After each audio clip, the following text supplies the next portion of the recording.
Welcome to That Entrepreneur Life, a podcast about entrepreneurship that takes you from idea to launch and beyond. Each week, your hosts, Andrew Lees and Clint McPherson, discuss different business topics aimed at adding value to any entrepreneur's journey.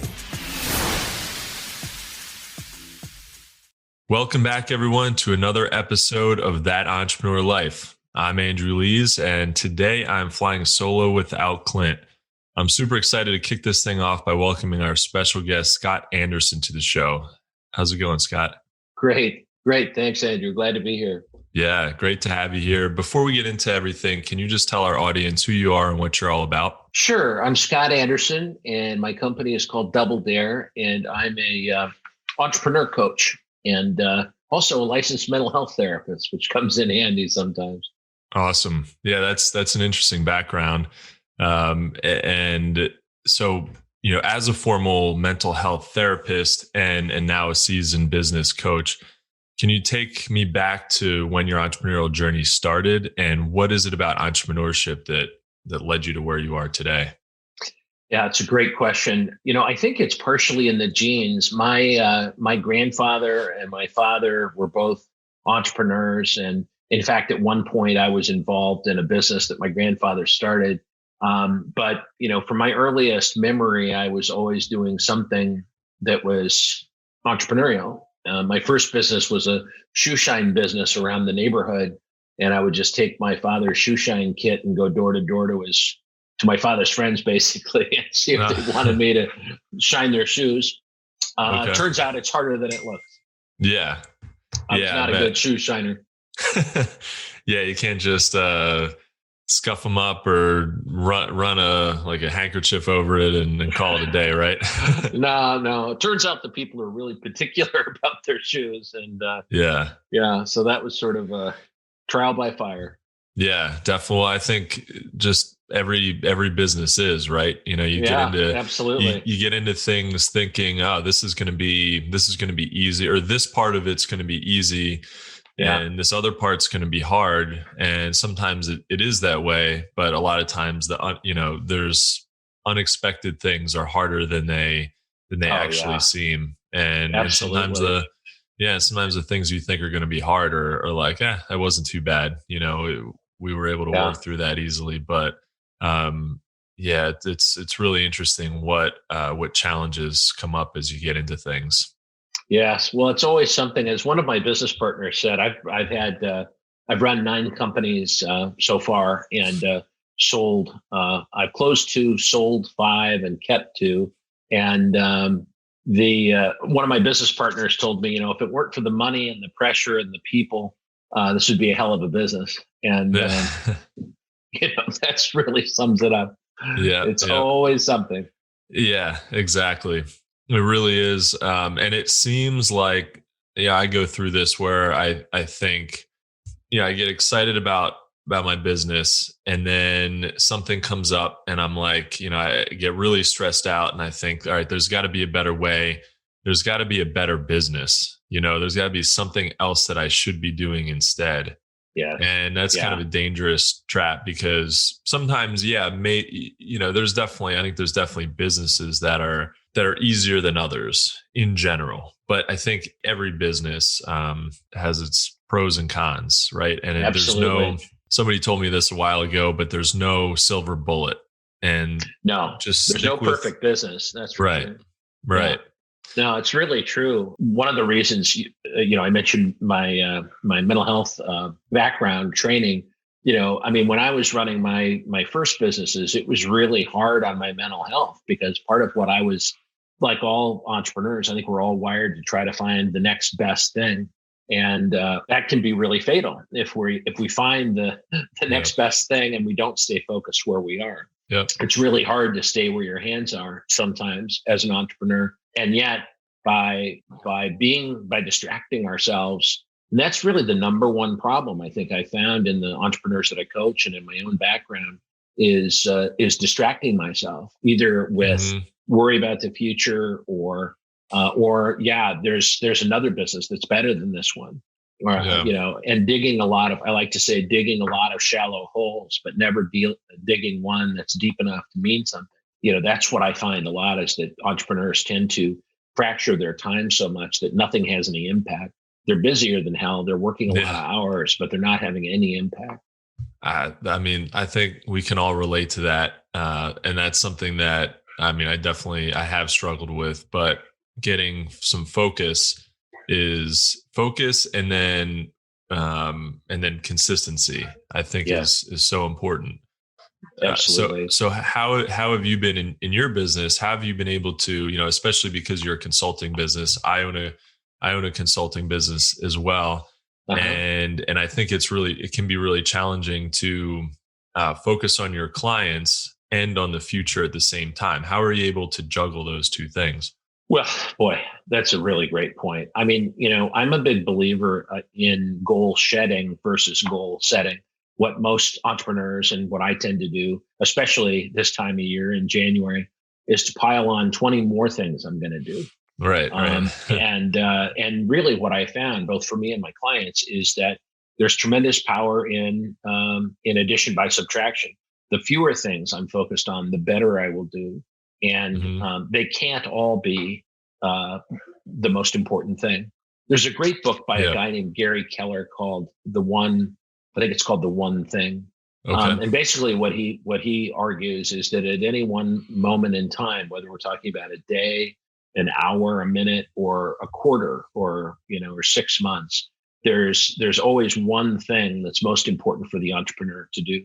There are always, as Buddha said, there will always be 10,000 things, but of those 10,000 things, one of those is going to have the most impact if we focus on it. And so that's sort of a filter I try to put myself through and my clients through. I mean, we can do anything we want in this minute. We can rationalize that they're all very important. But the truth is, one of those things will have the most impact, will knock down the most other dominoes if we focus on it. And on the one hand. On the other hand, it really is important to shed the things that won't have that kind of impact.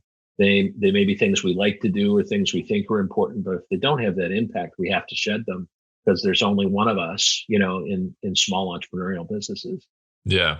Yeah. And I think one of the things that, at least for me, that keeps me maybe from focusing on fewer things is worrying that those things aren't the right things, right? Exactly. Like not being sure. And Exactly. And I think that's scary. It's kind of like this, sometimes in entrepreneurship, there's this mentality of just, throwing crap against the wall and seeing what sticks. Yes, exactly. I've seen that I've talked to some entrepreneurs who they are 1,000 miles an hour and they're talking about, starting these different startups real quick, making some money, moving on, they're doing so many things. And I just think, man, I could sustain that for a day, a week, maybe. You get really excited about something and you feel like you can do 1,000 things, and maybe you can for like a little bit of time, but it's impossible to keep that up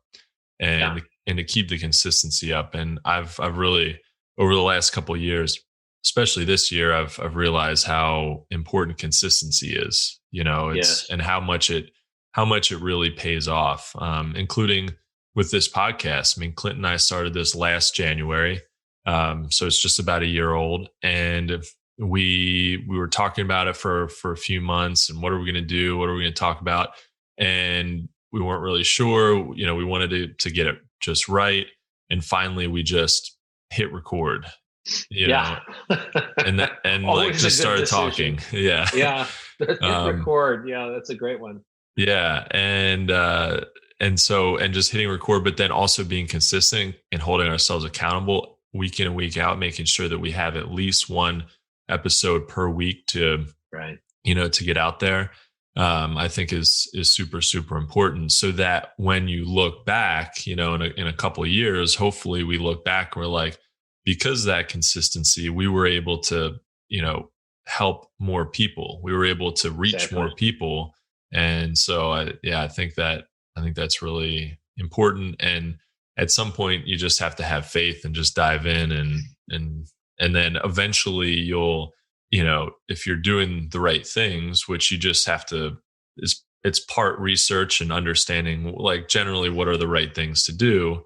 And even if they're not perfect, sticking with it. And then once you have that, once you reach that point where you're like, okay, I got results from that.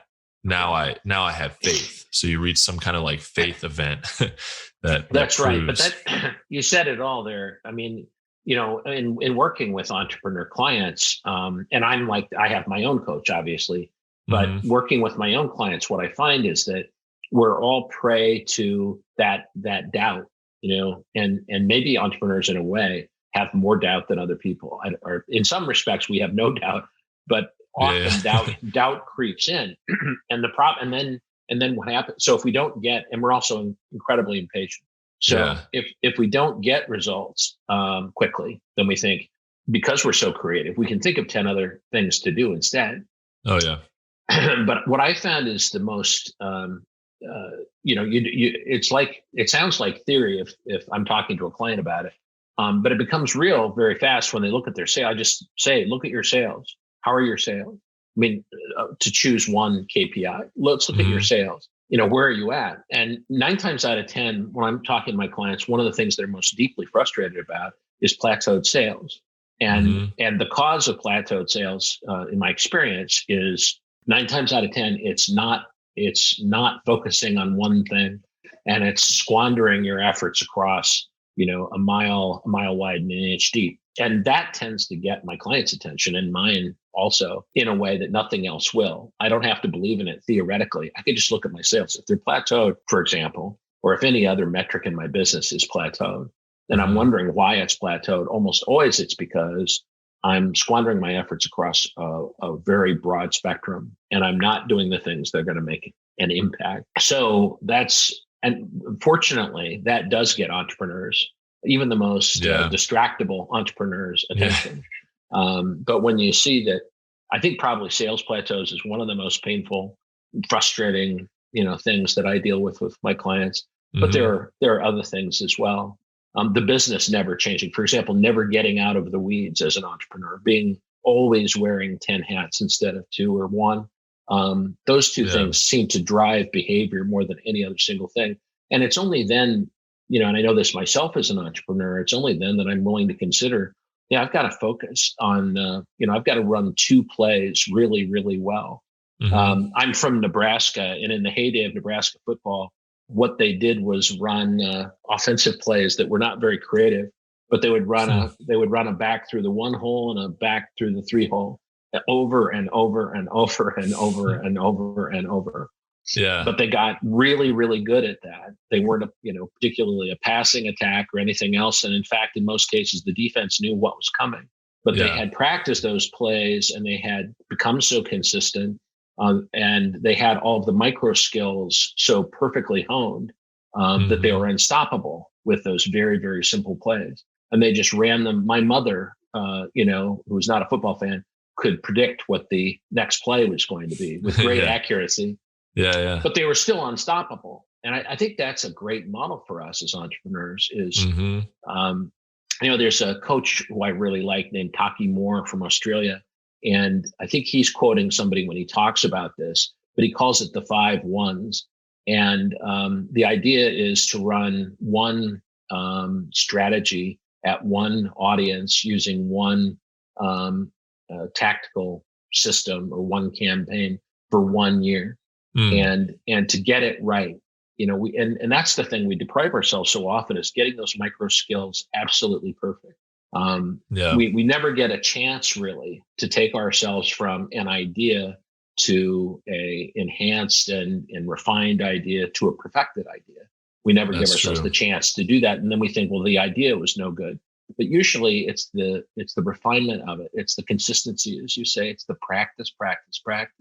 Yeah. And that's why I love that 5 1s idea. And that's what I find most entrepreneurs, if they get in their own way, that's why they do it, is they get impatient too soon. They don't allow themselves to develop the micro skills. And if they had really almost any, if you can get to the point where you're executing at that level, almost any strategy will work. It's Yeah. it's not like we have to wait for the for the genius idea. If we can execute things perfectly, things will go well. Right. So even a decent idea can have a huge Exactly. impact. Like you said, with those, with the football analogy, a couple of plays that are super basic. If you perfect them and you're better and you're the Exactly. best at those plays, Exactly. even if people see them coming, they might not be able to stop it. Exactly. Yeah, I think that's really interesting, and I think it's really interesting what you said about not letting our ideas or ourselves perfect our ideas and get them to the point where we give them a chance to be perfected, because everybody has, not just entrepreneurs, but everybody's got great ideas. Right. And you kind of get excited about them, especially as an entrepreneur. I think, I'll have an idea and I'll think, I can't wait to implement that. And then maybe 6 months later, I haven't really implemented that yet. I haven't really done it yet, Exactly. because I've been Exactly. doing a million other things. So, and I think it's also interesting. And I've thought about this recently too, is the less we do, the easier life is too. Oh, totally. I mean, Totally. because you have fewer things to do, and the better you get at the few things that you are doing, the less you have to, the more it becomes kind of robotic, to where it doesn't take as much effort. It doesn't take as much thought, because it becomes more efficient. And so sometimes maybe we're, like I was talking about this with somebody recently, as an employee, really monotonous things that you do well over and over and over and over again are painfully boring.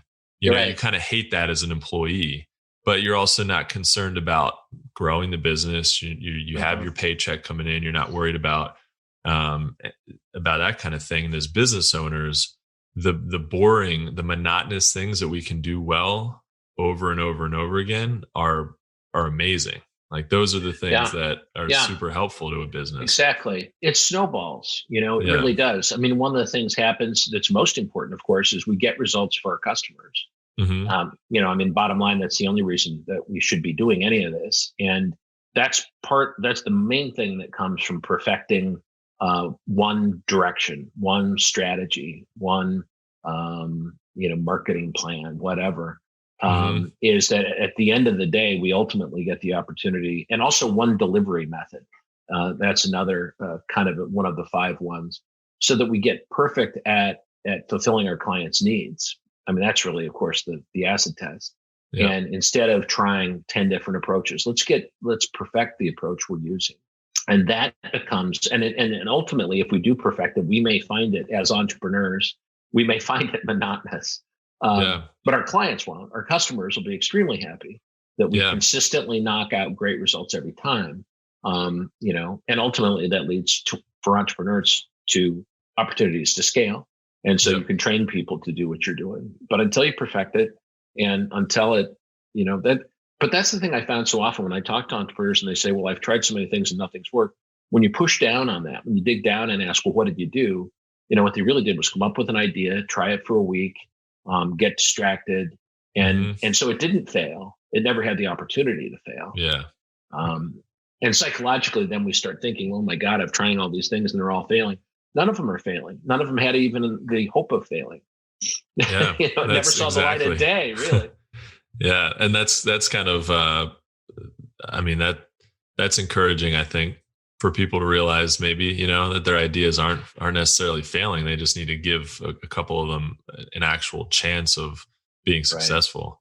And it's the Yeah. execution, right, where entrepreneurs tend to run out of energy. Mhm. Once it starts to become even hinting at the monotony of doing something more than once in a row, Yeah. entrepreneurs often quickly lose interest. But Yep. that's where the Yep. action is, and that's where the gold is too. Right. Exactly. And having something that you can rely on, day in and day out, that people find useful and helpful, and they're willing to pay you for it. I mean, Exactly. I think it's important, if it ever gets monotonous for people. I don't think that's a bad thing, and I think, unless the bottom line isn't, Right. accelerating. And so I think that's at the end of the day, you look at your bottom line, and I could do a lot of monotonous if it's, if it's growing the business. I mean, absolutely, you can put up with a lot of that. Yep. Yeah. But there's that doubt factor and that belief, as you said, there's a threshold where you see, wow, I'm getting some traction here. This really is working. But we owe ourselves, I think, the opportunity to run the experiment completely and to see whether it can work or not. Yeah. And a funny thing about getting things perfected is that you've probably heard of the principle or the concept of imposter syndrome. Yep. I work with a lot of clients who do perfect what they do, and it becomes a bit monotonous to them. To their customers, it's gold. It's wonderful, right? Yeah. I have a financial advisor client, for example, who is incredibly masterful, and especially to a niche of clients that he serves that I think are mainly like widowed women, maybe. Anyway, and so for him, this thing is so easy. He can see the solutions a mile away because he's been running the same plays over and over and over again and getting better and better and better results. But to him, it feels so easy. He feels like maybe I'm conning these people because inside feels like, it feels like a monkey could do this.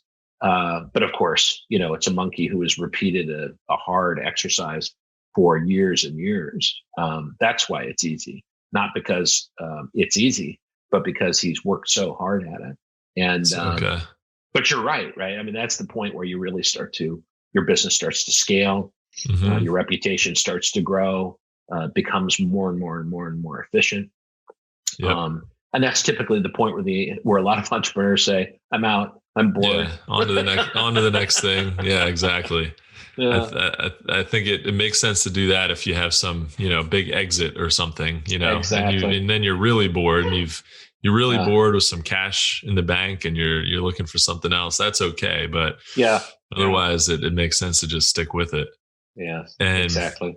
Yeah. So you brought up imposter syndrome, which I definitely wanted to dig into with you. So, and it's interesting what you said about that because I think about imposter syndrome is not feeling proficient enough at something.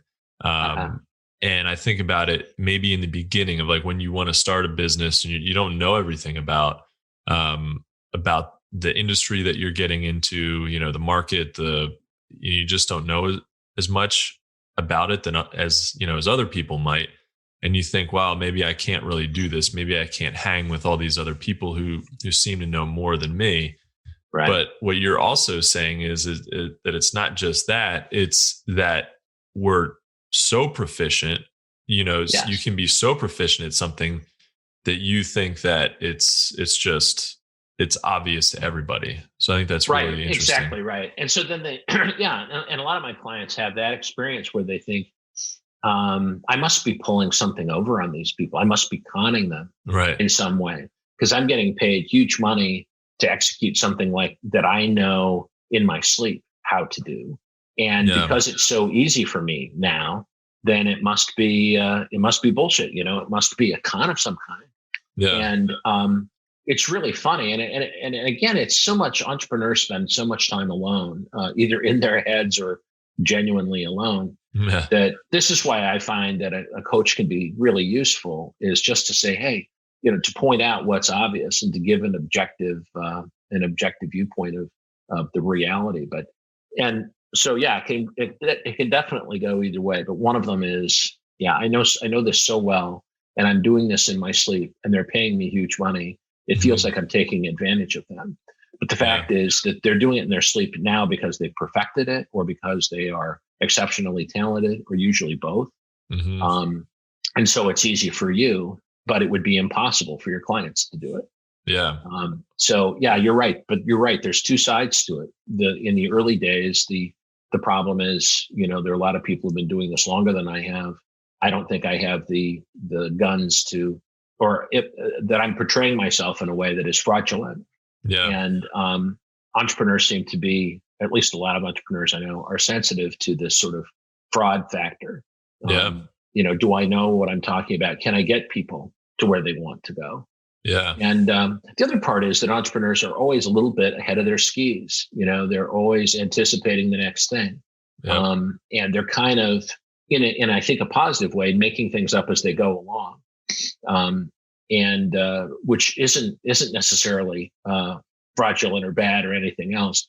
But what it means is they're creating in real time, and it feels like we're both discovering this, at the same time. Yeah. So clearly, we have to prove these things out with real clients and demonstrate that they work. But there's a tendency, because entrepreneurs are moving so fast and are trying to stay at that real time edge of their skis, that it can feel fraudulent when in fact it isn't.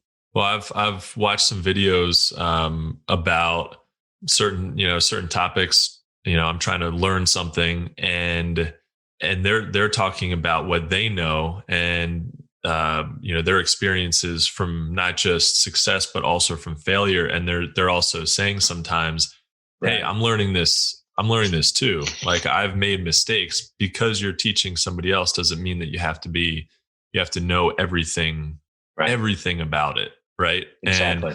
But I think if you're pushing yourself to learn more and to stay ahead of it, then you can, if you learn something that you can teach your clients, that's super valuable. If you learn something today, you were charging people yesterday for for your service, but if you learn something new today, that just adds to the value, but it doesn't make it like, how could you have sold your service without not actually knowing every single thing about it? So I think it's cool when people are open about that, when they say, I don't know everything, but we're sort of all in this together. They're not necessarily saying this, but it's implied that they're ahead of you, of where you are, because they're trying to teach you. And that's all you have to be, is basically one step ahead. And then you have something then to share with other people. So it's also true that entrepreneurs tend to discount what they know, just generally. They figure, if I know it, everybody must know it. Yep. And I do that all the time. There's a great, I wrote a blog about this recently. And if you can imagine a graph that on the x-axis says how much you think you know, and then on the y-axis is how much you actually know. And what happens for a lot of entrepreneurs is that they think that they know much less than they actually know. And, or they discount what they know as being something that everybody knows. And, clearly we have to be careful not to, we have to be careful not to bullshit ourselves. And there is definitely a danger in thinking we know more than we know. This is why I found that a coach can be very useful to kind of help you objectify that. Oh, definitely. But in most cases, what I find is that entrepreneurs tend to discount what they know, or presume that everybody knows the same thing.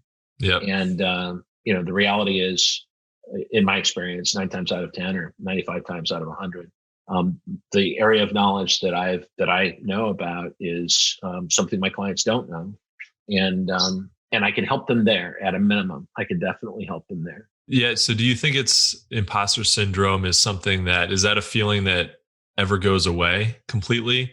Or do we, because we're continually pushing the boundaries, the envelope of, we're always trying to get to the next level. Do you think that once we get to that next level, we start, that feeling sinks in again? Yeah. I've got a program that I run for my clients about imposter syndrome. And I think you put your finger on it. Because entrepreneurs are the way they are, they're ambitious in not only financially, but mainly in terms of learning new things, and new things are inherently very attractive to entrepreneurs. And so they keep introducing, I think, a very powerful and useful amount of stretching, towards learning new things, perfecting new things. But it also introduces a certain amount of doubt, because you're always, again, on the edge of your skis. You're always, you're always pushing. So we tend to create our own imposter syndrome feelings by being people that are always stretching for new things, to learn new things and to achieve new things. So, for entrepreneurs, I think it is it can be kind of a chronic problem. But there's a lot of things that you can do about it. And, mainly the main thing with imposter syndrome is just being in your head too much. I found and not being where your hands are. Yeah. The only place where imposter syndrome really exists is between your ears, right? When you're and you're in that moment of existential doubt about, am I making this up? Is this bullshit, or do I know what I'm talking? But I mean, other than that, it doesn't have any reality. The best solution, I think, for imposter syndrome is get busy helping somebody, and test it. Can you help them or not? Yeah. And get feedback, right? I mean, exactly. See if they're saying it's helpful, if enough people say that what you're doing, your product or your service is helping them, then you've got something, right? That's it. Exactly. If you can help people move away from their pain or towards their goal faster and farther and cheaper than they could on their own, then they'll throw money. And there's no more sincere validation of what you're doing. No one's going to part with money if you can't actually do it, if you can't make fire. Yeah. But I think so. Part of it is, I think, for entrepreneurs to recognize that this is kind of the cost of being an entrepreneur who's always hungry for new ideas and new approaches, is that we'll always be at least at risk of being on the edge of what we know and what we don't know. Yeah. That's just kind of who we are. And that there's nothing wrong with that. It doesn't mean that you're an imposter. It means that you're an entrepreneur. The second piece of it is just to get out of your head and into your life, and as you say, get feedback, test it out, see for yourself, but you can't really learn anything in the echo chamber between your ears. Mm-hmm. Yeah, I definitely agree. And it's good to have, I think it keeps us in check, to some point. I think you definitely have to get out of your head and just, keep pushing forward and realize, as long as you are actually helping people, acknowledge that and have confidence, but at the same time, it keeps us in check, right? Because if we didn't have any of that, then we'd just be putting whatever out there into the world with no regard for what it does, who it helps or who it hurts. So yeah, it's a balance, I mean, I think for all of us as entrepreneurs, there's the balance between being stagnant and being actively engaged, and so there'll always be that tension. But you're right, yeah. If we feel a pang of, wow, is this real or not? That's good. That's a good tension to have. Yeah, it's human. Yeah, and it protects us from hurting our customers or being fraudulent. Right. Is that governor that says, wow, what if this isn't, real? Right. So we have to get into the market, get our hands dirty, help people. And figure it out. Yeah. Yeah. Exactly. So Scott, through your entrepreneurial journey from the highest to the lows, what has been the most difficult thing about being an entrepreneur, do you think? There have been a lot of big challenges. I think the hardest part for me, the last business that I owned and sold was an advertising agency, which I ran for a long time and ran long enough to go through several economic cycles. And one of the things that, when I started out in the advertising business, the concept of remote teams, freelancers was a very common idea. But remote teams and decentralized management and so forth wasn't really a thing. Yeah. And so I went through a number of cycles of having to lay people off, along with all of my competitors during down cycles like the .com bubble when it burst, various recessions, and certainly 2008. And that was just incredibly painful for me. Yeah. To go through. There was no alternative. Not for me, not for my competitors, not for lots of other businesses, but it was still extremely painful.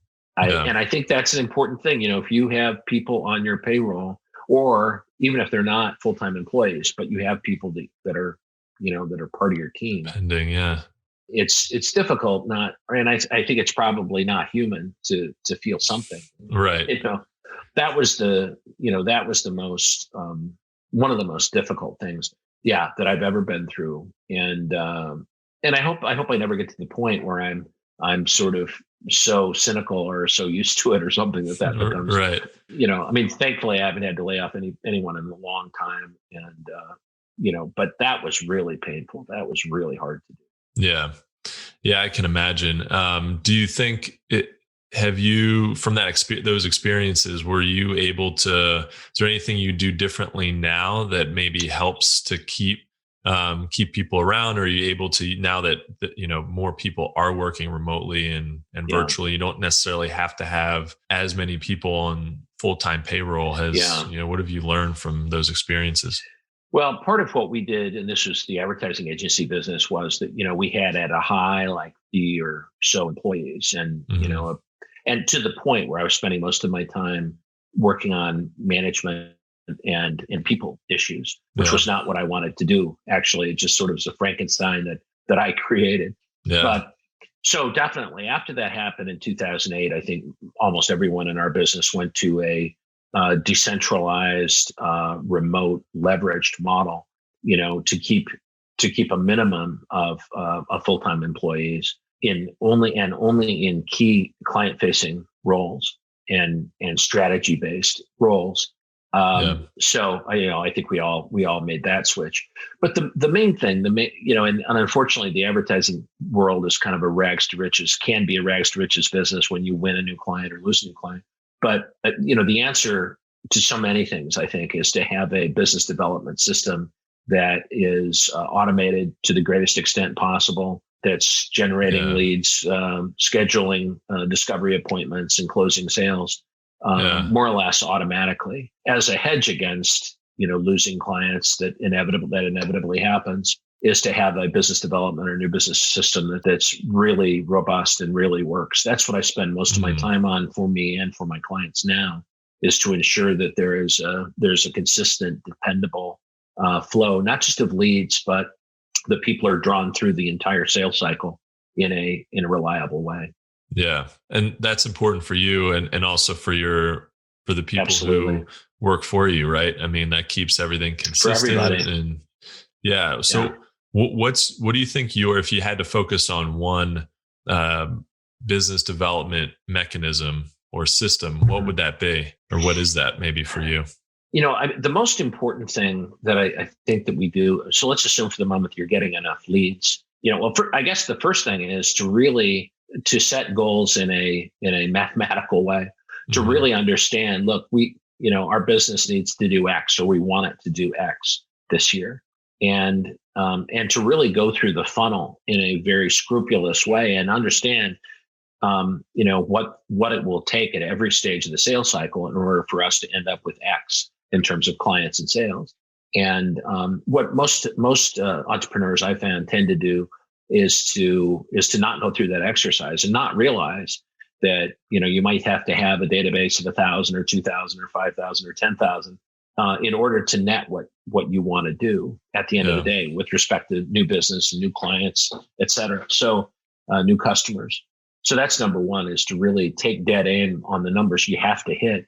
And then the second thing is that can be almost as bad is, I say to my clients that there's the only thing worse than no customers is bad customers. And nothing will eat your business alive faster than bad clients. So you're better off really with none than bad ones, because they'll kill your culture, they'll kill morale, they'll drive your team away, et cetera, et cetera. Yeah. And you'll lose money on top of it. So yeah, I've experienced some of that for sure. Right.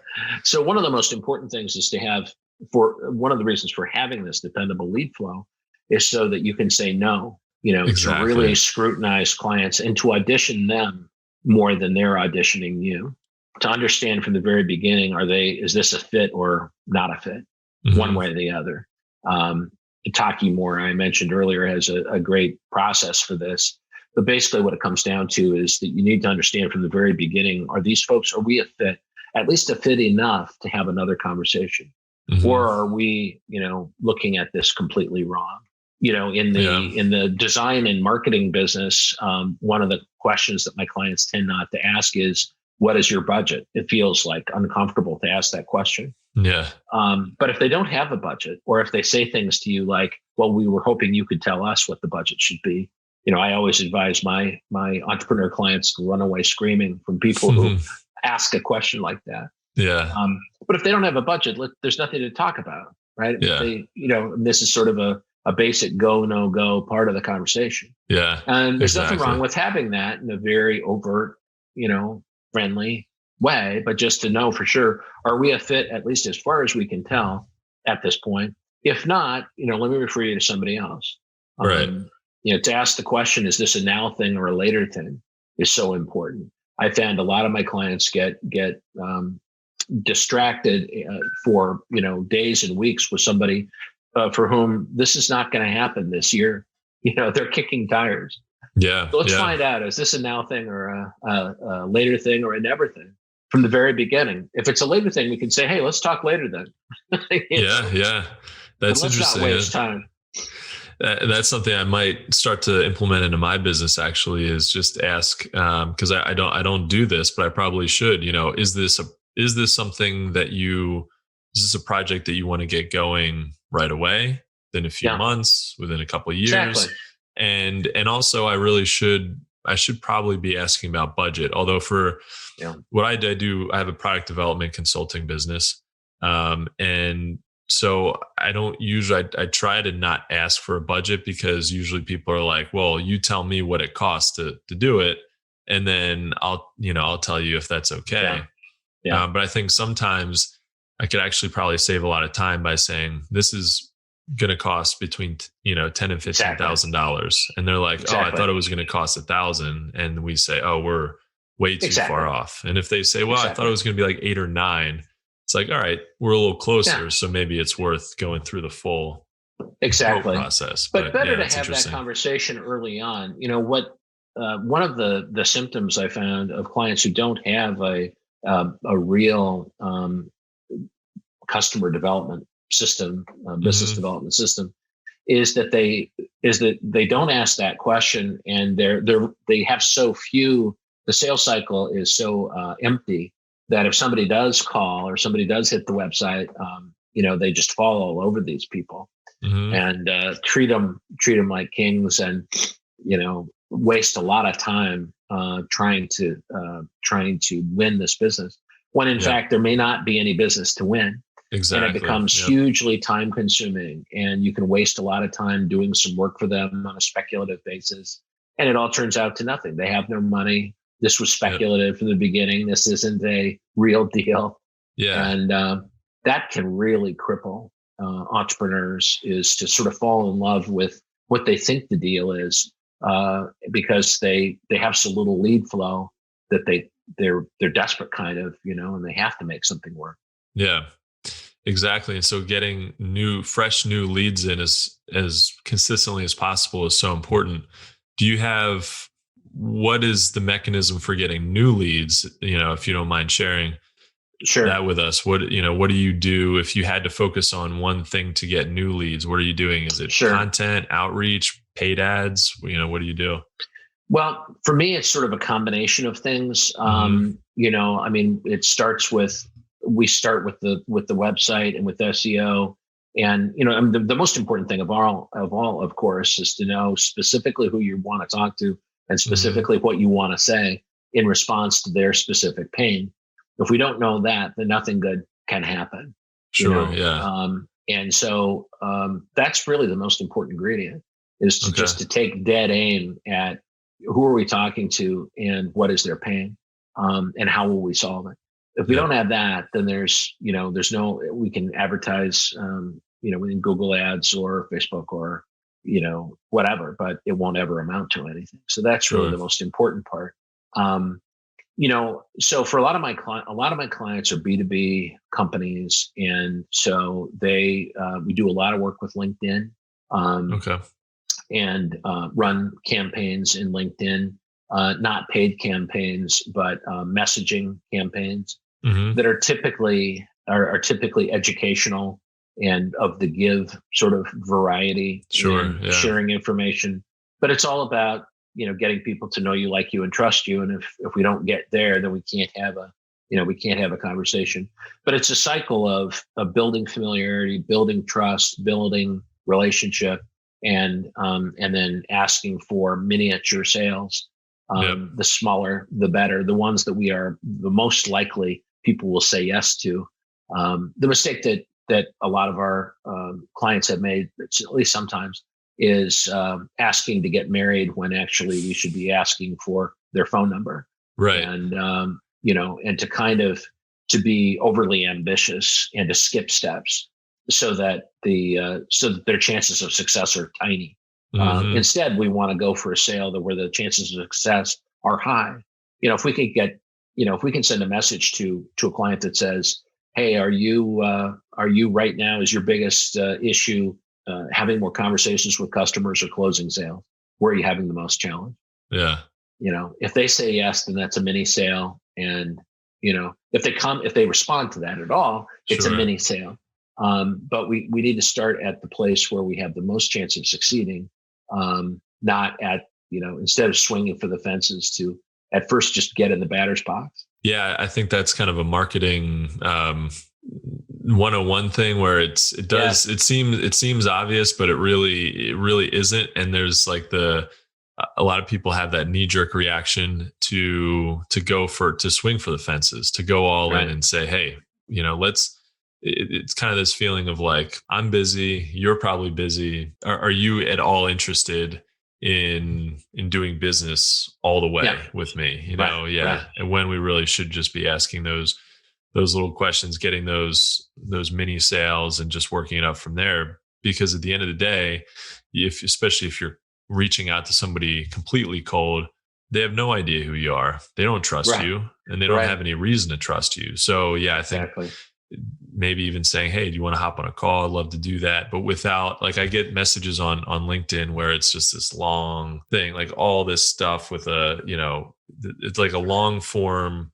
email basically in a LinkedIn message. And I'm just like, oh man, I don't have time to go through that. And it's asking too much too. So we have to think about what because we all respond, even if we're going for the kill for our own business, there's other people going for the kill with us. And we may react differently. And if there's a mismatch there, then you have to reevaluate. That's right. Well, it all boils down to risk and reward. And even if it's just the risk of wasting, 5 minutes of your time reading a long form email in a LinkedIn post or a LinkedIn message, that's a risk. And everybody has to kind of think, what is the reward of me reading this? That's true. Against the time I'm going to spend. Plus, I don't know them. I don't trust them, et cetera.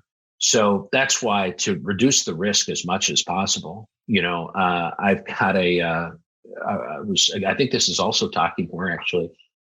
It definitely is. He was talking about 9-word emails. Mm-hmm. And the idea is first of all, to just be sensitive to the fact that everybody's busy and they don't want to risk or invest a lot of their time with somebody they don't know. And there's no apparent benefit. So have the risk be as tiny as possible. Yep. Put out write a 9-word sentence with a question, a 9-word question.